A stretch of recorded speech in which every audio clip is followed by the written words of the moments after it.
അസ്സലാമു അലൈക്കും വറഹ്മത്തുള്ളാഹി തആല വബറകാതുഹു. നമുക്ക് ചില ചോദ്യങ്ങൾ വന്നിട്ടുണ്ടായിരുന്നു. അതിനുള്ള മറുപടിയാണ് നമ്മൾ ഇന്ന് സംസാരിക്കുന്നത്. നോമ്പിനെ സംബന്ധിച്ച് പല ആളുകൾക്കും ഉണ്ടാവാൻ സാധ്യതയുള്ള ചില സംശയങ്ങളും അതിനുള്ള മറുപടിയും.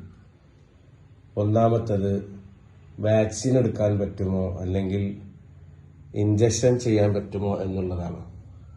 അതുപോലെ തന്നെ ചില ആൾക്കുള്ള സംശയമാണ്, അത്താഴമൊക്കെ കഴിച്ചിട്ടുണ്ട് പക്ഷെ നിയത്തും വെച്ചിട്ടില്ല ഉസ്താദെ, അപ്പോൾ നോമ്പ് എടുക്കാൻ പറ്റുമോ, നോമ്പ് കളാ കിട്ടണോ, എന്താണ് ഇപ്പൊ ചെയ്യേണ്ടത്? ചില ആളുകളാണ് ഗൾഫിൽ നിന്ന് നോമ്പ് 28 നോമ്പ് അവിടെ പിടിച്ചിട്ടുണ്ടാവുള്ളൂ. 28ാമത്തെ നോമ്പിനന്നാണ് വണ്ടി കയറിയത്, വിമാനം കയറി പോകുന്നത്. നാട്ടിലാണ് നോമ്പ് 29ആണ്. നമ്മ അവിടെ ഗൾഫിലുള്ള ആളുകൾ 28 നോമ്പ് പിടിക്കുമ്പോൾ ഇവിടെയുള്ള ആളുകൾക്ക്, നാട്ടിലുള്ള ആളുകൾക്ക് നോമ്പ് 29 ആയിട്ടുണ്ട്. അപ്പോൾ ഇവിടെ വന്ന് നോക്കുമ്പോൾ ഇവിടെ മാസം കണ്ട് അവർക്ക് നോമ്പ് 28 ആയിട്ടുള്ളൂ. എന്നാൽ അവർ എന്ത് ചെയ്യണോ, ഈ പെരുന്നാൾ നോമ്പ് പിടിക്കണോ, അതല്ല ഇവിടെ പെരുന്നാളാണ് ആഘോഷിക്കേണ്ടത്? ചില ആളുകൾ അവിടുന്ന് നോമ്പ് 30 ആയിട്ടുണ്ടാവും, നാട്ടിൽ 29 ആയിട്ടുണ്ടാവും, നാട്ടില് മാസം കണ്ടിട്ടുണ്ടാവില്ല. അങ്ങനെ ആകുമ്പോൾ അവർ 31ാമത്തെ നോമ്പ് നോക്കേണ്ടതുണ്ടോ? ഇങ്ങനെ പല രൂപത്തിലും സംശയങ്ങൾ ഉണ്ടാവാറുണ്ട്. നമ്മൾ അതിനുള്ള മറുപടിയിലേക്ക് പോകാം.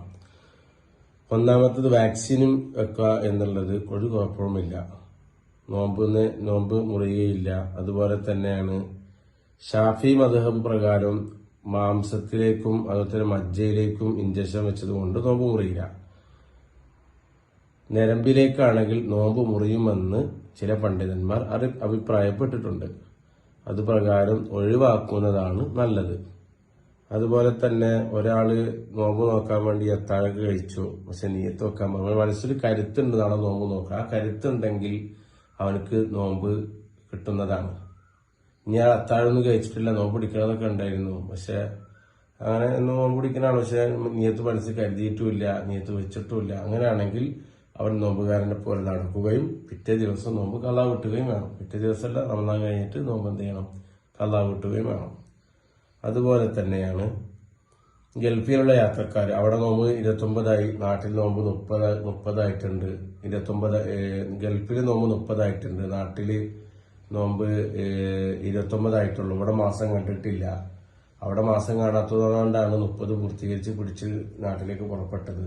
ഇവിടെ നോക്കുമ്പോൾ പിറ്റേ ദിവസം പെരുന്നാളായിട്ടില്ല, ഇവിടെ 30ാമത്തെ നോമ്പാണ്. ഈ പ്രവാസിക്ക് 31ാമത്തെ നോമ്പാവും. അങ്ങനെയാണെങ്കിൽ അവൻ നോമ്പ് പിടിക്കുകയാണ് വേണ്ടത്, പെരുന്നാളായിട്ട് ആഘോഷിക്കാൻ പാടുള്ളതല്ല. അതുപോലെ തന്നെ പല ആളുകളും ചോദിക്കുന്ന സംശയമാണ്, ഈ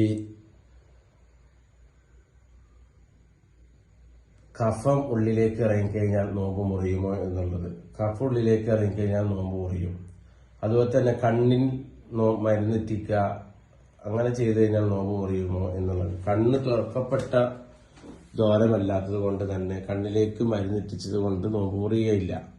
ആവശ്യമാണെങ്കിൽ മരുന്നെത്തിക്കാം. അതുപോലെ തന്നെ യാത്രക്കാരൻ നോമ്പ് നോക്കേണ്ടതില്ല, ഒഴിവാക്കാം എന്നൊക്കെ മസാല ഉണ്ട്. അപ്പൊ അത് പ്രകാരം റമദാനിലും ഈ മസാല പറ്റുമോ എന്ന് ചോദിക്കുന്ന ആളുകളുണ്ട്. നിങ്ങൾക്കൊരു ബുദ്ധിമുട്ടും പ്രയാസമൊന്നുമില്ല യാത്രയിൽ, നിങ്ങൾക്ക് നോമ്പ് പിടിക്കാൻ ആരോഗ്യത്തോടെ കഴിയുമെന്നുണ്ടെങ്കിൽ എനിക്ക് നോമ്പ് പിടിക്കുന്നതാണ് ഏറ്റവും നല്ലത്. ഇനി പ്രയാസമാണ്, ഒരു നിലക്കും പറ്റണില്ല, അങ്ങനെയാണെങ്കിൽ അവർക്ക് പിന്നീട് എന്ത് ചെയ്താൽ മതി, ഖളാ വീട്ടിയാൽ മതി. ഇൻഷാ അല്ലാഹ് ഇതുപോലെയുള്ള സംശയങ്ങളും അതിനുള്ള മറുപടികളും വീണ്ടും നമുക്ക് വീഡിയോയിൽ വരാം. അല്ലാഹു സുബ്ഹാനഹു വ തആല തൗഫീഖ് നൽകട്ടെ. അസ്സലാമു അലൈക്കും.